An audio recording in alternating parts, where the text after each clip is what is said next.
क्योंकि इस लड़ाई में जीत हमारी इंशाअल्लाह हम हर हाल में जीतेंगे।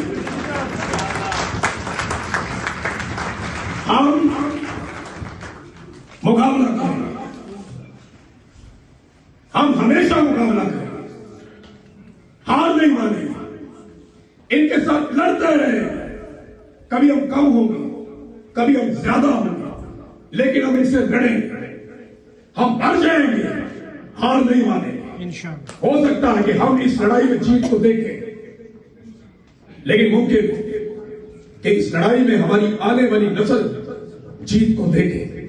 मैंने एक दिन एक जर्नैल को एक बात कही, उसने मेरे साथ राब्ता किया। मैंने उसे कहा कि आप हमसे हार जाए, आप अच्छे रह जाए, हमसे हार जाओ, अच्छे रह जाओ, क्योंकि हमारी आने वाली नस्ल हमसे ज्यादा लीथल है। वो जो करेगी आप सोच भी नहीं सकते।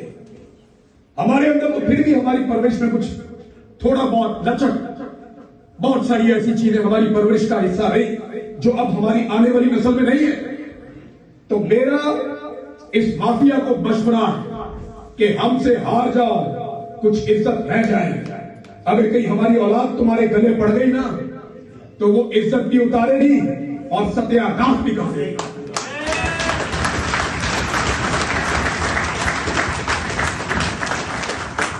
एक चीज मैं, एक तो अरशद भाई का एक बड़ा शेर मैं जहां पे भी जा रहा हूं पढ़ के सुनाता हूं, और अरशद भाई की ये बात जब मैं करता हूं तो मुझे बड़ा हौसला मिलता। मेरा बहुत थोड़ा ताल्लुक था अरशद शरीफ से, बहुत ही थोड़ा सा, 8 महीने।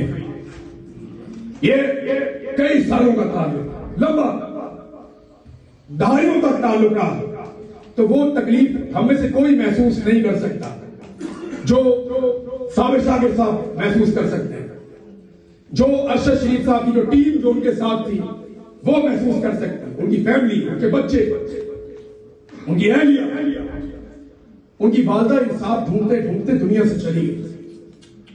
लेकिन क्या एक ही अदालत है?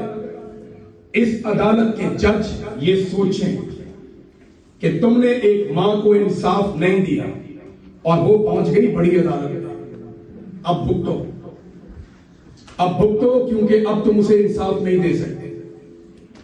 वो चली गई इस दुनिया से, उसने तुमसे इंसाफ मांगा था और तुमने उसे इंसाफ नहीं दिया।